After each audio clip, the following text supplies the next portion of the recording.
Welcome back. Now that you know how an increase works, let's move on to round 2 for Eugene. For this round, we're making 6 increases, 1 in each stitch of the previous round.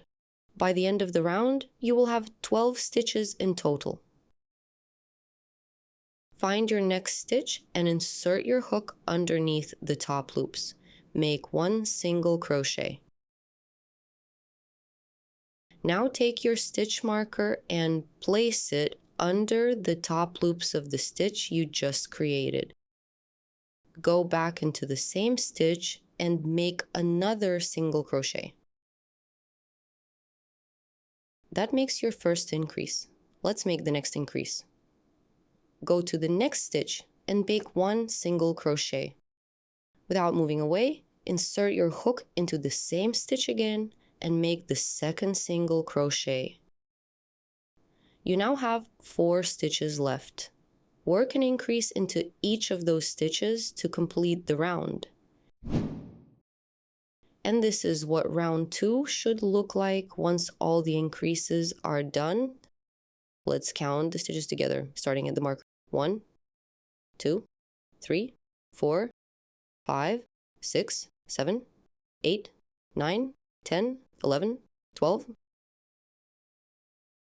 For round 3, we continue crocheting into the next stitch. Insert your hook back into the working loop, tighten the yarn. Remove the stitch marker.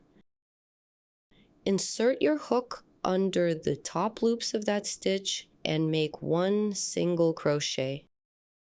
Place the stitch marker back into this stitch. Now make an increase into the next stitch. 1 single crochet and another into the same stitch.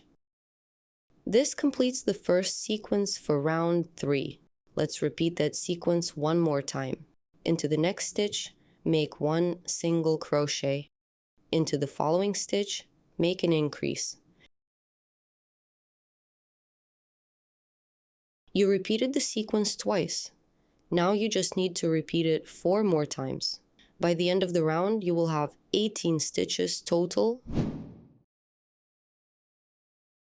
Now continue with the rest of the rounds for step 7 of your plushie.